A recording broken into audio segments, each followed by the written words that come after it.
Welcome everyone to the CareCast. I'm Brian. And I'm Matt. And today we're going to be talking about game jams. Yeah, we've been thinking a lot about game jams because I don't think either of us have participated in one, correct? That's correct. And they seem pretty lit from what I've seen. That's true. I feel like they're like way more popular than I remember them used to being. Mm-hmm. I feel like a few years back, maybe 3, 4, 5 years ago, a jam was like an event. Like, holy shit, there's going to be game developers making games in a week or something, or a month. And now they seem very ubiquitous and all over the place. And anybody can start one, and it can be based on any fucking thing imaginable. So long as it exists, there's a game jam probably for it. So, I guess they've kind of lost their appeal as being something big and special. But I think on the positive side, you get a lot more jams with a greater amount of variety and diversity. Yeah, that's a good point. And we've seen that firsthand. If you just look at the itch.io jam lists, it's like so many from everything you could ever imagine. Like, it's just crazy how many jams are going on at any given time. And they're like even planned into months in advance. Like, you can look at game jams that are going to happen in December right now. Yeah, it's crazy. Yeah. Gotta get that Santa Claus game jam going. Yeah. I mean, gotta let people know that it's gonna happen. Theme is Santa Claus. Yeah, God. But I guess like the the vast number of them and the diversity means that you can find a jam that would be something you could really get into instead of being forced to sign up for just the one game jam going on. Right. So if you wanted to like you had an idea for an RPG you've just been kind of sitting on all this time, there's probably an RPG game jam out there just waiting for you to sign up for. Yeah. Or maybe you're an artist who specializes in a particular style of, pixel art, or maybe not pixel art. The other kind of art. Yeah. Then there's probably a game jam you could go along with for that. Game jams are fucking awesome, bro. Damn. They're so cool. Yeah, so why haven't we done one? What's our excuse? Well, laziness is probably a key factor, speaking for myself, honestly. Yeah. It's also just like a very daunting oh yeah. Just undertaking, right? Yeah, just a very daunting proposition to make a game that's somewhat good in such a limited time, and it's just I don't know, it's very, very scary. Yeah, it's very true. Like, to just even think about like a game that you could make in a week or a month or something is like, that right there is just stretching your brain trying to come up with something. But then to do that and then also make the game in the same amount of time is just loony. But people fucking pull it off, and they do pretty damn well. Yeah, it's wild.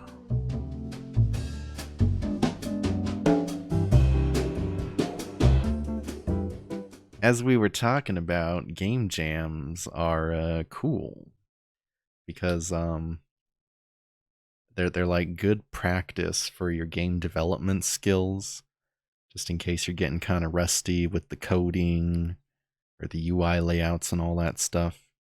It's a good way to sharpen your knives in game development. It's also a nice unification of people from different background skills. So you can have like a one programmer who does everything on the game, but I don't think that's like typically the best idea, Right. since all programmers aren't really Renaissance men, and aren't just natural born artists and musicians as well as programmers. So it's kind of cool if you can get a dedicated artist and musician who are also kind of like indie as well, and then you all team up on this game jam.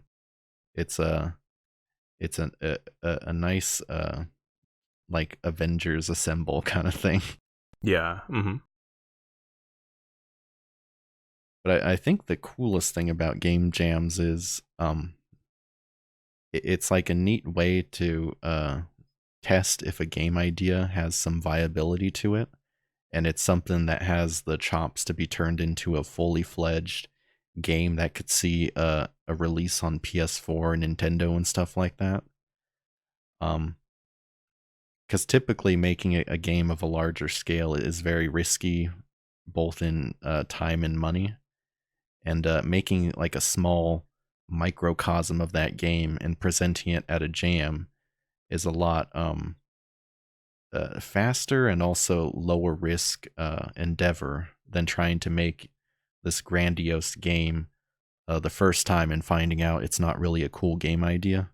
Right. Right. Yeah, it's a better just like to like make like a very alpha version of the game, release that to the public, and get a general feel for the response to it first. Yeah. It's like a good. It could be a good testing ground for sure. Mm-hmm. And you hear stories about how some like indie hits started as just a simple game jam game or a simple itch.io game posted on the internet for free, and it's a fraction of what the final game was, but it's cool to test that stuff out and see if your game's something that could be interesting to players first before making the gamble and building that game. That's right.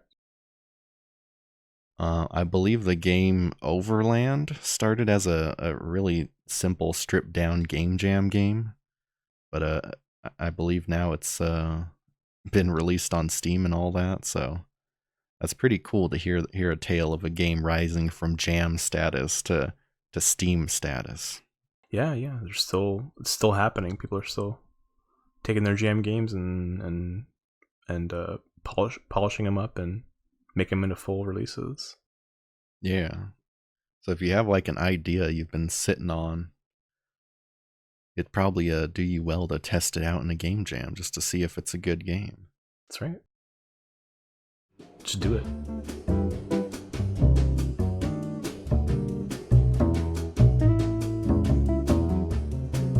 So have you come across any cool jams lately that sound interesting to you? I have, yeah. I've been perusing the list of game jams on itch.io. I found a couple that sounded pretty interesting, I don't know if it's something we will do or would consider, but they just sounded, different, and I like the ideas behind them. Yeah. So the first one that I found is called Philosophy Game Jam, and it's kind of in conjunction with an annual ethics and technology bazaar at the University of Nebraska.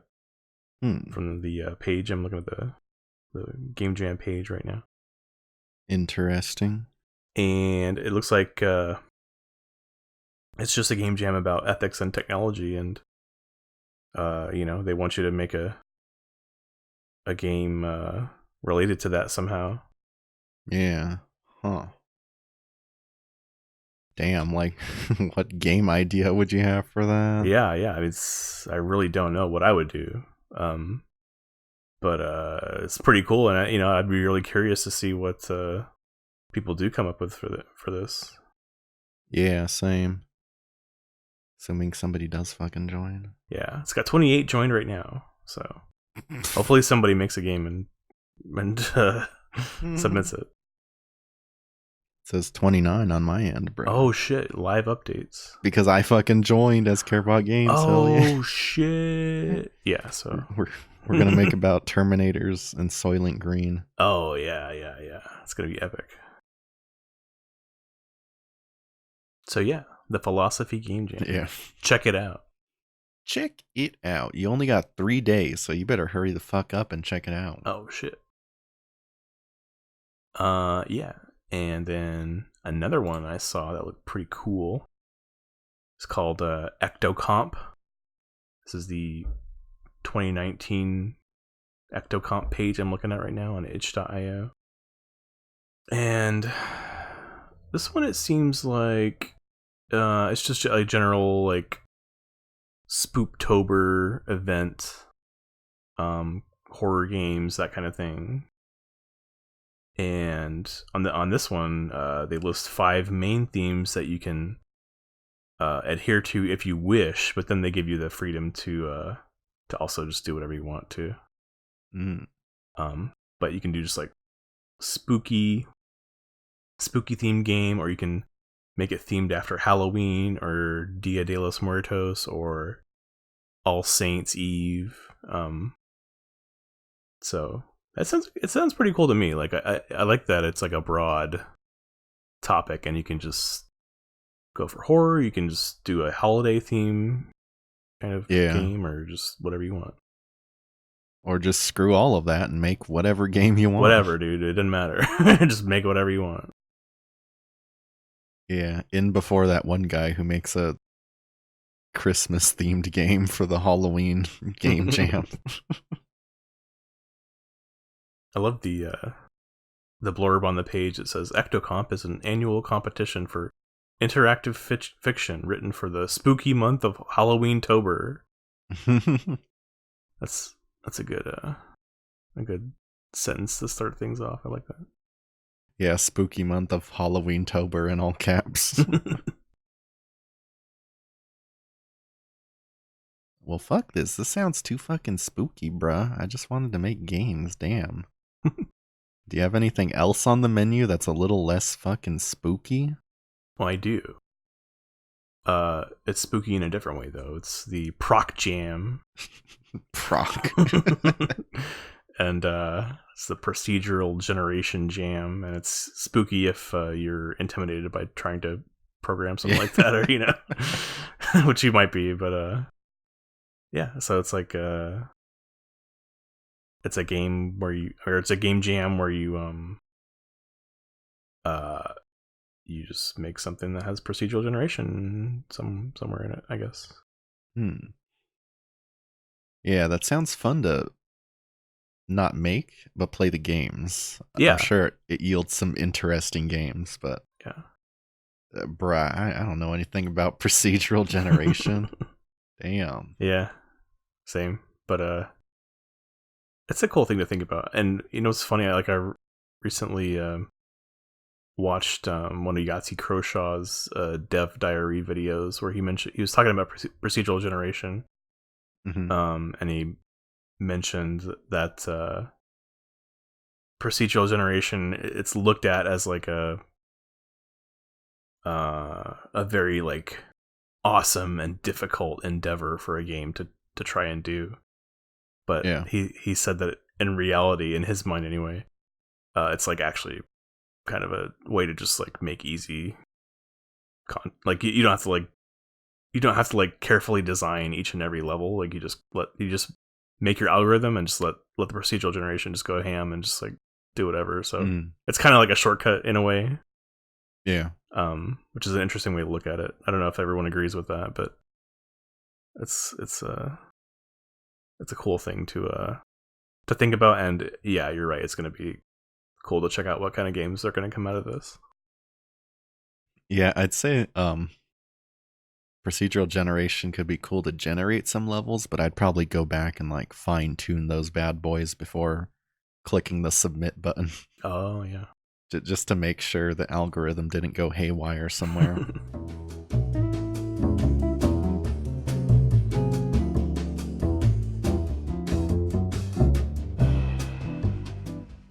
So, yeah. what about you? Have you seen any cool jams that strike your fancy? I haven't checked the board lately, really, but there are a couple jams I know of through playing their games from previous years that to me are pretty cool game jams. One of them, the low res jam. Mm. That one cranks out some pretty cool, pretty interesting games just because of the constraints on it. Mm. It forces people to get really creative with their pixel art and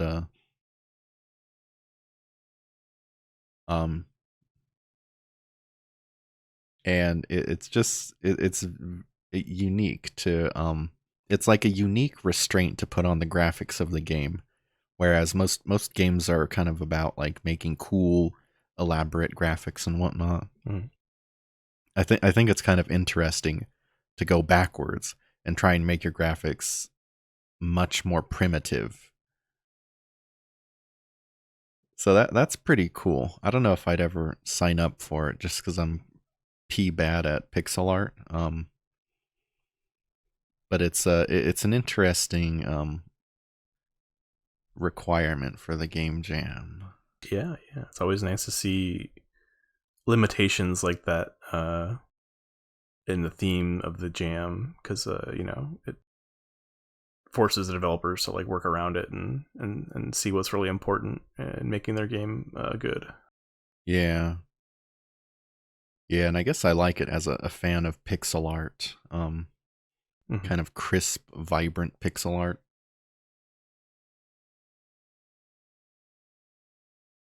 And another jam that I thought was pretty interesting with the premise they came up with was a jam by its cover art. Or I don't think that's the exact name, but essentially the jam boils down to finding an image of the cover art of a fake video game and turning that into an actual video game. Oh yeah. So it's like realizing this game that has just been like a lie or just a something created to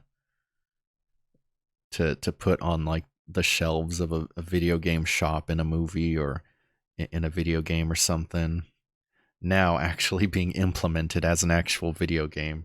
And to me that's just funny and silly, but it's awesome. Yeah, it's a super cool idea, I have to admit. It makes me want to pay attention to those sort of meaningless details now in video games should I ever want to try out for that jam. Yeah. Do you know of any fake video games that could be possibilities for you? Can't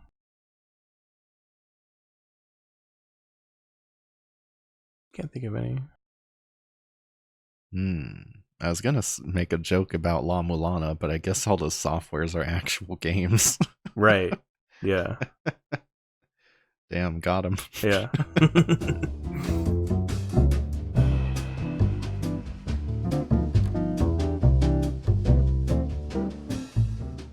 So those are some pretty interesting game jams. But have you come across any bad game jams? No. Okay. You don't want to get called out for shit talking someone's jam. I didn't really. I mean, I know we looked at some, but I didn't have any in mind. You just weren't scouting for one. No, yeah. Well, I mean, obviously the potato one or whatever. Yeah. But it was mostly like the time window on that one was ridiculous. Yeah, so 2-year jam, and the theme is potato. What in God's name made you think of that?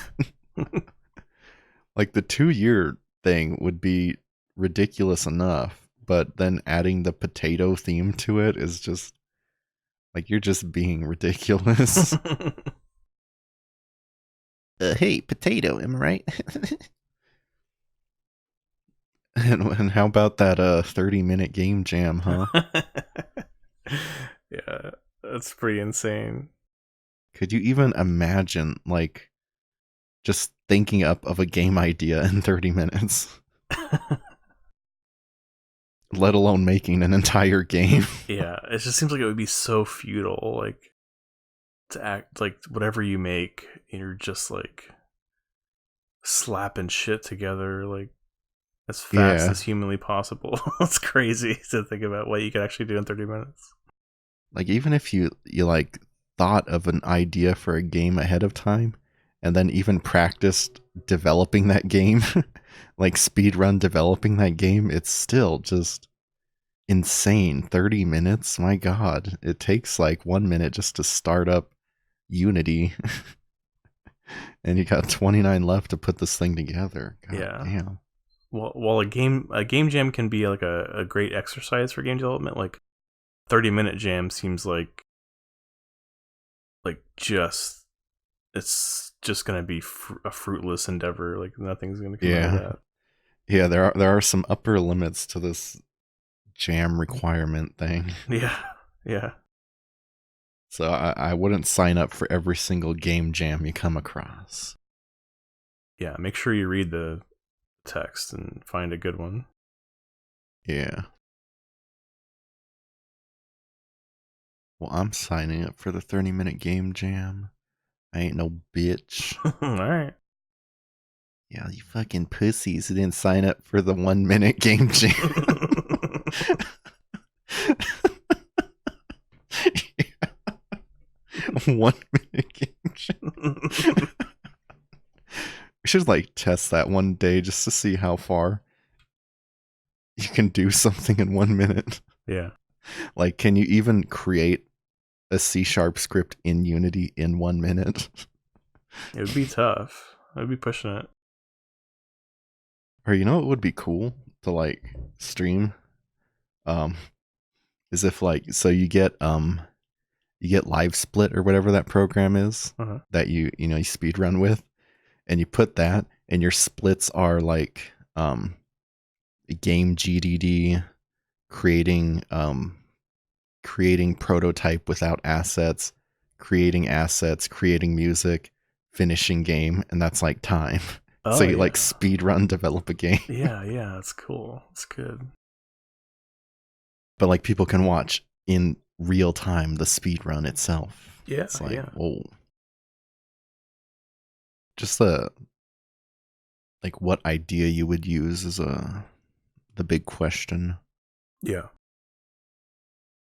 Like you could easily do that if it was like you were just making a visual novel in RenPy, because a lot of the work is taken care of for you. Mhm. So your splits would be like writing the novel, making the art assets, making the music, putting it all together, done. Yeah.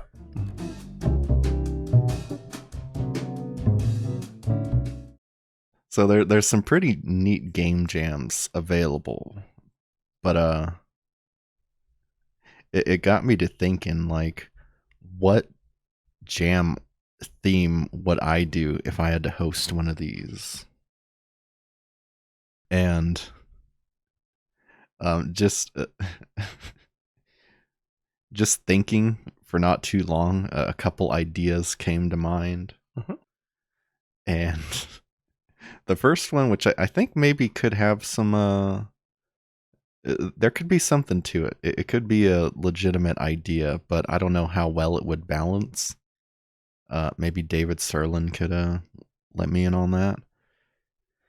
But the idea is that everybody who enters has to use the same asset bundle and just make whatever game you want out of it. So there's some kind of generic just asset bundle, 2D, 3D, doesn't matter, just pulled from Unity, and maybe a free one so everybody has access to it freely. But everybody is restricted to just those assets to be used to make whatever game they want, so long as it only uses those assets. What do you think of that idea? That's pretty cool. I gotta say, I like that idea. Because it, go ahead. Yeah, because I mean, you could really see like what. I mean, it would be really interesting to see the variety. Like, can you really get a whole bunch of different games with the same assets? Hmm. You know. Yeah, that's what was one of the kind of points to it, Mm. where like if you just pulled a 2D sprite sheet from Unity Asset Store, then most entries are probably going to be 2D RPG things. And then if you pull like a 3D asset bundle, it's going to be a bunch of first person, walking around kind of thing. So maybe you could do like two bundles, one 2D and one 3D, and you can have any assets within those two bundles to pick from and utilize. Mm. Okay.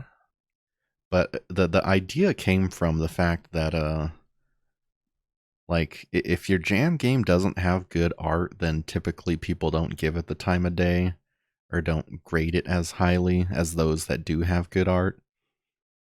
So it's kind of the rating is kind of lopsided. If you have somebody who's OP in art, they can make something that looks really good, and then it might have its scores inflated a little bit because of that. Like we don't want to think that's what we're doing, but subconsciously that's kind of what we're doing. We like the games that are pretty and whatnot. Yeah, yeah. It's not even just jams. You know, that's just games in general. I think. Yeah. You know. Yeah, so that's like that's balanced. It's equal for everybody because they all have to use just the same assets regardless. So nobody's good art will save them. It all has I guess it all falls onto the gameplay and how exciting it is. Yeah, I like that idea. And you could even have like a criteria that's like creativity, where it's like how creative did they get with the assets? Like, did they just go the standard route and use everything as expected, or did they like find new ways to use the assets? Yeah. Or maybe the asset shouldn't be from the Unity store. It should just be a bunch of crappy sprites that I make in Microsoft Paint. And then people just have to utilize those to make a good game. There you go. Yeah, that's true adversity, or true Yeah. limitations. But I think if I did that, then nobody would sign up. Probably.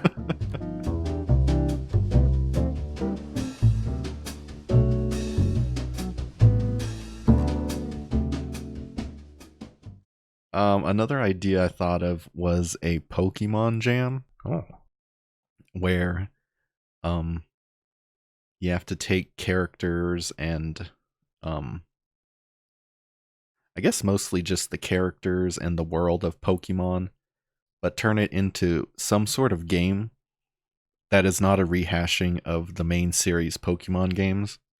So those are typically overworld travel, turn-based RPG games. And if your game is that or anything like that, it's disqualified. IMO. okay. It's supposed to like encourage creating Pokemon games that aren't the same nonsense every single time.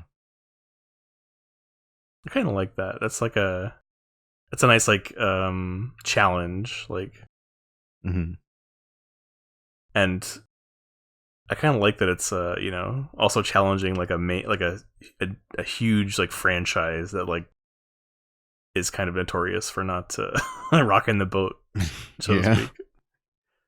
yeah. That's kind of where the idea spawned from because you know Pokemon's just been doing the same thing more or less for quite a number of years.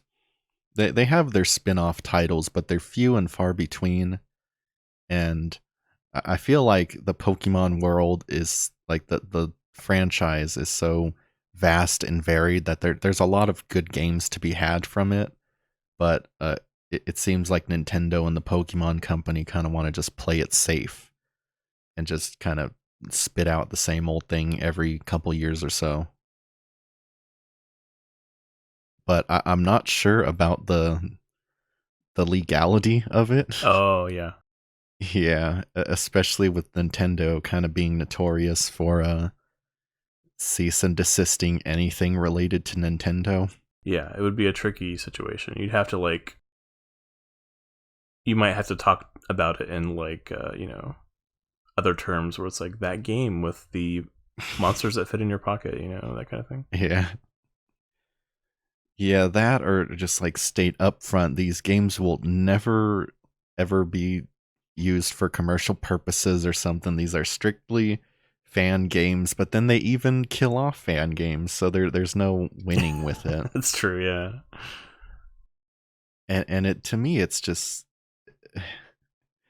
like if I was a gigantic video game corporation who's ripping their hair out every single day to try and come up with a fresh new idea for a video game that'll make millions of dollars. And then you got Itch.io, where hundreds of unique, creative, individual games are being made every single day, and you don't have your finger on that pulse. That seems really, really dumb to not be tapping into that line of creativity. Right. Right. Like why not just Nintendo host this Pokemon Jam where they say, hey, all of you who submit, and they can even have the caveat where if you submit a game to this jam, you cannot use it for commercial purposes and you surrender all rights to it, yada, yada, yada. But, if you win, we'll work with you to like try and get this thing to be an actual AAA release with publishing and a marketing budget and all this stuff. Yeah. Like they could use their gigantic powers for good. Yeah. Yeah. It could be a publicity thing for them. It could look good, and then they could also like, it would broaden the horizons of the Pokemon franchise also, and that would be a good thing too. Yeah. Yeah. But no, instead you stick with your like board of people who make very calculated games that have no creativity and no heart to them, and it's just stale and boring. But that could all be remedied if you just put a little trust in indie developers. Not even trust, because the indies will come up with something good, something dank that has staying power and could be fleshed out into a game that Switch users all over the world would play. But they just like voraciously want to protect their IP for whatever reason and not let anybody even make fan games.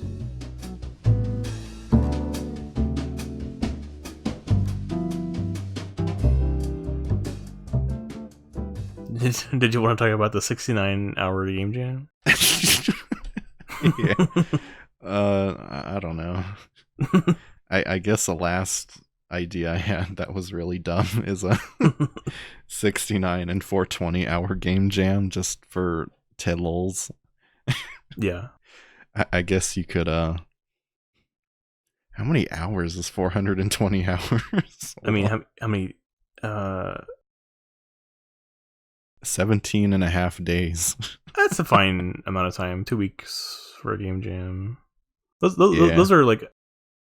Those are pretty acceptable links for a game jam, I think. Yeah.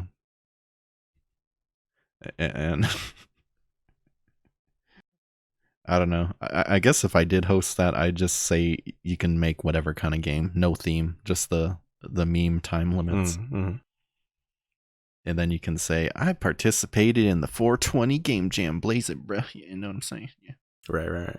Smoke that tree. Yeah.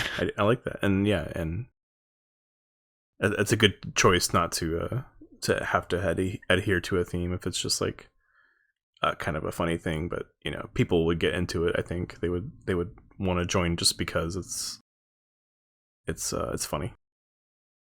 Yeah, I feel like if you were forced to make a game about weed, people would try and be memey about it, and you'd get a lot more kind of crappy meme games. But if you don't restrict them by a theme, then they're open to make, whatever game they want. So maybe they're more likely to create something serious. Whereas if you just start with weed just from the get-go, then I feel like it's just going to devolve into a bunch of Blaze It memes and Snoop Dogg and all this other nonsense to try and hammer home the theme. Yeah, true. Hey, did you know Snoop Dogg smokes weed? Oh my god. Whoa. Slow down Yeah. there. Did not know that. Did you know weed is like weed? Whoa. Slow down here. All right, so yeah, that's a great idea for a jam. Mm-hmm. But enough about my super exciting, super good ideas for game jams. What would you do if you had a game jam?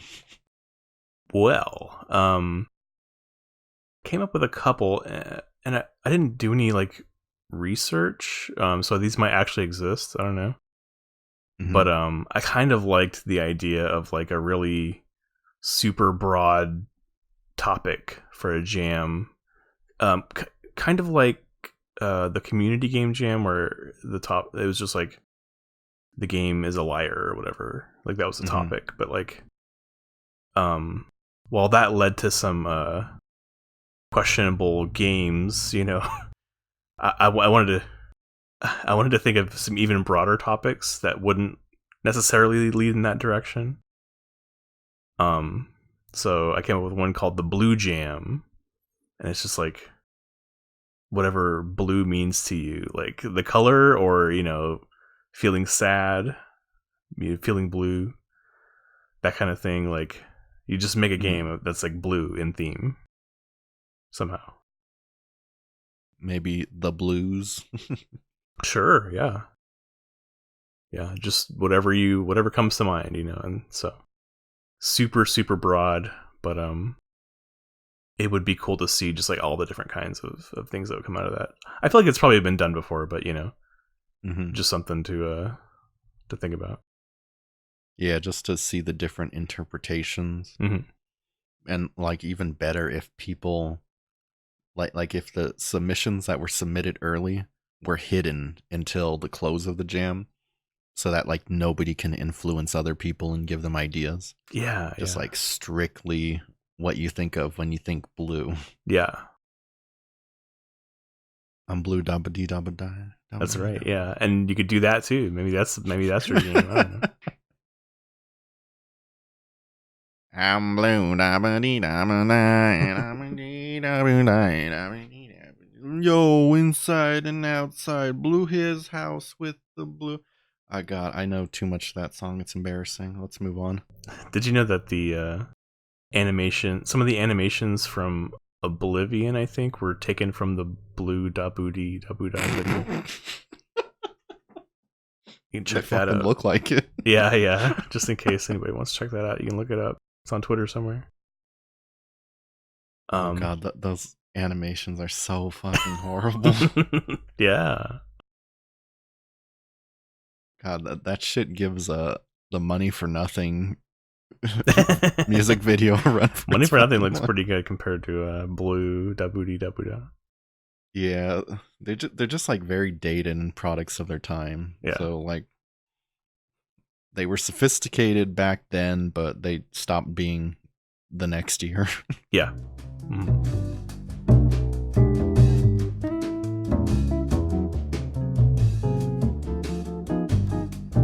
So that's a pretty good idea, but what about your second game jam you're gonna host? Well, oh, you already thought that one out? Damn. I did.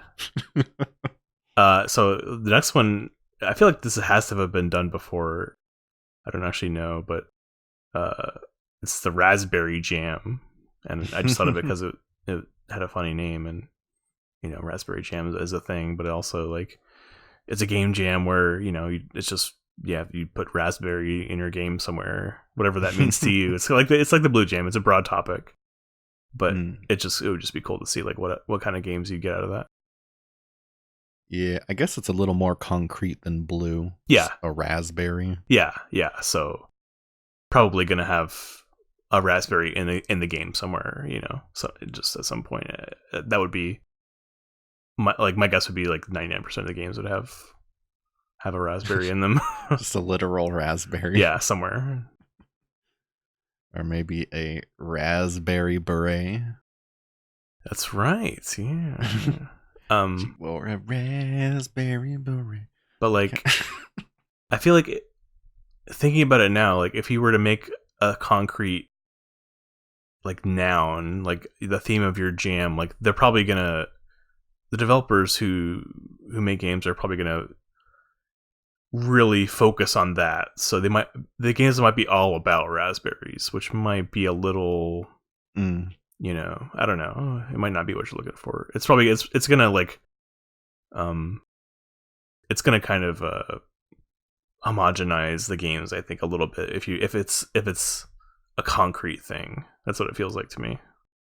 Yeah, that kind of seemed like what happened with Community Game Jam and the theme of lying, and people kind of took that very directly and applied it in a very direct manner in their game. Yeah, the obvious conclusion, like the game is a liar. Okay, troll game, instant troll game. There you go. Yeah. Or my character will say the opposite of what is actually true. Yeah. Oh god. At least raspberries, you probably get like a couple different kinds of games, you know, even if they're all just like about raspberries. For a second, I thought Raspberry Jam would have been like you had to develop a game for a very stripped down version of a Raspberry Pi or something. Oh, that's another idea. It'd be a different jam, but yeah, that would be kind of cool. Yeah, like one with a very, very small, slow CPU or something, and not a whole lot of RAM or something. So you got to get, I guess, kind of technical with that kind of jam to make sure your game is playable on a Raspberry Pi. Yeah.